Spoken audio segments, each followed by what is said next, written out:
I've got a silicone utensil rest with a lid holder sent to me by Auoon. This is the skeleton at the back, so you just pop it in. So you just drop this silicone part of it,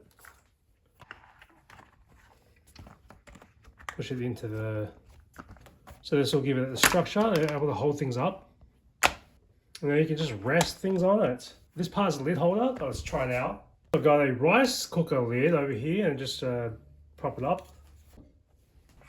Sits it right there. So keep it out of the way. Also got these slots for the other utensils. I can drop some tongs on there, or a spatula, just drop it off there.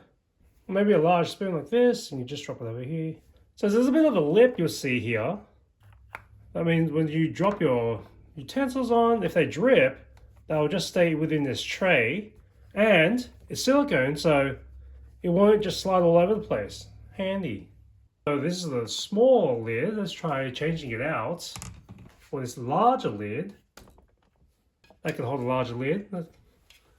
Basically, you see the foot here against the back, and it holds it up well. So that's a pretty big lid. Or maybe you're not done with this fork, and normally you'd leave it on the drink cup lid, like this. But now you can just put it over here. It'll be resting above. So that, it's not even touching now. Just the neck is. Like again, also, remember, there's this lip. You can see that lip. So if there's anything to drip and spill, it'll be caught into this tray.